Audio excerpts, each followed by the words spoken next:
ಮಹಾಲಕ್ಷ್ಮೀ ದೇವಿಯ ಚಂದ್ರಲಾಂಬಾದೇವಿಯ ಪಂಚಾಮೃತ ಅಭಿಷೇಕ ಇವತ್ತು ನಡೆದಿದೆ.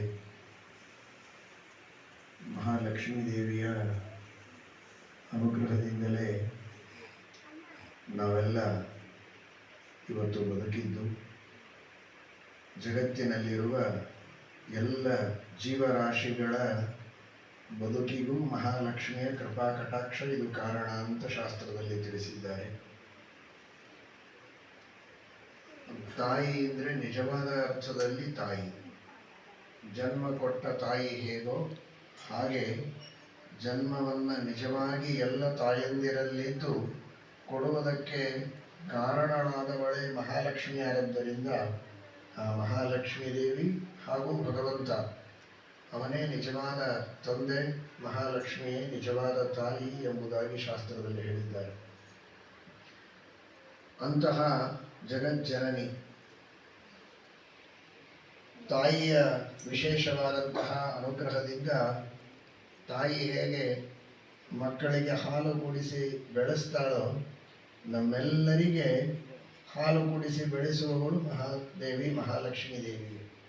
ಎರಡು ರೀತಿಯಿಂದ ಅವರವರ ತಾಯಂದಿರಲ್ಲಿದ್ದು ಮಕ್ಕಳಿಗೆ ಪೋಷಣೆ ಮಾಡುವವಳು ಮಹಾಲಕ್ಷ್ಮಿ, ಗೋಮಾತೆಯಲ್ಲಿದ್ದು ಎಲ್ಲರಿಗೆ ಹಾಲು ಕುಡಿಯುವಂತೆ ಮಾಡುವವಳು ಮಹಾಲಕ್ಷ್ಮೀ ದೇವಿ.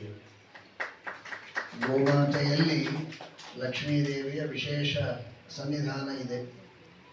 ಮಹಾಭಾರತದಲ್ಲಿ ಹೇಳುವ ಪ್ರಕಾರ ಗೋಮಯದಲ್ಲಿ ವಿಶೇಷ ಸನ್ನಿಧಾನ ಅಂತ. ಅದರ ಅರ್ಥ ಗೋವಿನೊಳಗೆ ಹಾಲು ಕೊಡುವುದಕ್ಕೆ ಲಕ್ಷ್ಮೀದೇವಿಯ ಸನ್ನಿಧಾನ ಬೇಕಾಗಿಲ್ಲ ಅಂತ ಅರ್ಥವಲ್ಲ. ಯಾಕೆ ಅಂದರೆ ಯಾವುದೇ ಕಾರ್ಯ ಜಗತ್ತಿನಲ್ಲಿ ನಡೆಯಬೇಕಾದರೂ ಪರಮಾತ್ಮ ಲಕ್ಷ್ಮೀದೇವಿ ವಾಯುದೇವರ ದ್ವಾರಾನೇ ಮಾಡಿಸೋದು. ಆದರೂ ವಿಶೇಷವಾಗಿ ಗೋಮಯದಲ್ಲಿ ಲಕ್ಷ್ಮೀದೇವಿಯ ಸನ್ನಿಧಾನ ಇದೆ ಅಂತ ಹೇಳ್ತಾರೆ. ಹಾಗೆ ಗೋಮಾತೆಯಲ್ಲಿಯೂ ಲಕ್ಷ್ಮೀದೇವಿ ಇದ್ದಾಳೆ, ಎಲ್ಲ ತಾಯಂದಿರಲ್ಲಿಯೂ ಇದ್ದಾಳೆ. ಇದ್ದು ನಮ್ಮೆಲ್ಲರನ್ನ ಪೋಷಣೆ ಮಾಡುವ, ನಮಗೆಲ್ಲ ಹಾಲು ಕುಡಿಸಿ ಬೆಳೆಸುವ ಲಕ್ಷ್ಮೀದೇವಿಗೆ ನಾವು ಹಾಲನ್ನು ಸಮರ್ಪಣೆ ಮಾಡದೆ ಇನ್ಯಾರಿಗೆ ಮಾಡಬೇಕು? ಅಂತಹ ಲಕ್ಷ್ಮೀದೇವಿಗೆ ಪಂಚಾಮೃತದ ಸಮರ್ಪಣೆ ಅಂದರೆ ಇದೊಂದು ಕೃತಜ್ಞತಾ ರೂಪದಲ್ಲಿ ಪಂಚಾಮೃತದ ಸಮರ್ಪಣೆ.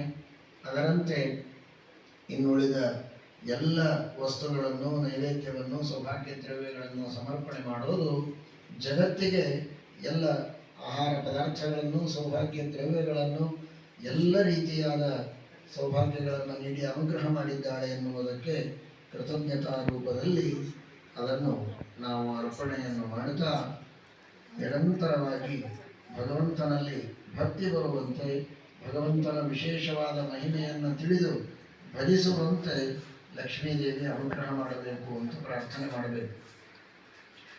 ಯಾದವಾರ್ಯರು ಲಕ್ಷ್ಮೀದೇವಿಯ ಸ್ತುತಿಯಲ್ಲಿ ಹೇಳ್ತಾರೆ, ಆ ಲಕ್ಷ್ಮೀದೇವಿಯ ಅನುಗ್ರಹದಿಂದಲೇ ಜ್ಞಾನ ಭಕ್ತಿಯಾದ ಎಲ್ಲ ಸದ್ಗುಣಗಳು ಬರ್ತವೆ ಅಂತ. ಯದುಪಾಸನೆಯ ನಿತ್ಯಂ ಭಕ್ತಿ ಜ್ಞಾನಾದಿಕಾನ್ ಗುಣಾನ್ ಸಮಾಪ್ನವಂತಿ ಮುನಯಃ ಸಾಲಕ್ಷ್ಮೀರ್ಮೇ ಪ್ರಸೀದತು ಅಂತ. ಭಕ್ತಿ, ಜ್ಞಾನ, ವೈರಾಗ್ಯ ಮೊದಲಾದ ಗುಣಗಳನ್ನು ಜ್ಞಾನಿಗಳು ಈ ಲಕ್ಷ್ಮೀದೇವಿಯ ಅನುಗ್ರಹದಿಂದ ಪಡೀತಾರೆ ಅಂತ. ಲಕ್ಷ್ಮೀದೇವಿಯ ಅನುಗ್ರಹದಿಂದ ಬರೋದು ಸಂಪತ್ತು ಒಂದೇ ಅಂತ ಜನ ತಿಳಿದಿದ್ದಾರೆ. ಸಂಪತ್ತನ್ನು ಲಕ್ಷ್ಮೀದೇವಿ ಕೊಡ್ತಾಳೆ, ಅದೊಂದನ್ನೇ ಕೊಡುವವಳಲ್ಲ. ನಿಜವಾದ ಸಂಪತ್ತು ಅದು ಜ್ಞಾನ ಸಂಪತ್ತು, ಭಕ್ತಿ ವೈರಾಗ್ಯಗಳೆಂಬ ಸಂಪತ್ತು. ಅಂತಹ ಸಂಪತ್ತುಗಳನ್ನು ಕೊಟ್ಟು ನಮ್ಮನ್ನು ಲಕ್ಷ್ಮೀದೇವಿ ಅನುಗ್ರಹ ಮಾಡುತ್ತಾಳೆ ಎನ್ನುವ ದೃಷ್ಟಿಯಲ್ಲಿ ಲಕ್ಷ್ಮೀದೇವಿಯಲ್ಲಿ ನಾವೆಲ್ಲ ಭಕ್ತಿಯಿಂದ ಪ್ರಾರ್ಥನೆ ಮಾಡಬೇಕು.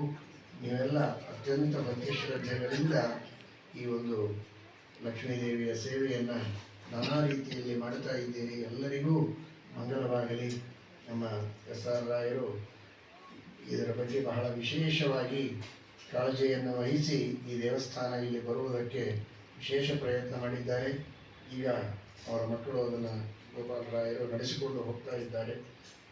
ಎಸ್.ಆರ್. ರಾಯರಿಗೂ ದೇವರು ವಿಶೇಷವಾಗಿ ಸದ್ಗತಿಯನ್ನು ಕೊಡಲಿ. ಅವರ ಮಕ್ಕಳು, ಕುಟುಂಬದವರೆಲ್ಲರಿಗೂ ಆಯುರಾರೋಗ್ಯಾದಿಗಳನ್ನು ಕೊಟ್ಟು ಎಲ್ಲ ಇಲ್ಲಿ ಇರುವಂತಹ ವಿಶ್ವಸ್ತರು, ಟ್ರಸ್ಟಿಗಳು ಎಲ್ಲರಿಗೂ ಆಯುರಾರೋಗ್ಯಾದಿಗಳನ್ನು ಕೊಟ್ಟು ಈ ಸೇವೆಯನ್ನು ನಿರಂತರವಾಗಿ ಮಾಡಿಸಲಿ ಅಂತ ದೇವರಲ್ಲಿ ಪ್ರಾರ್ಥನೆ.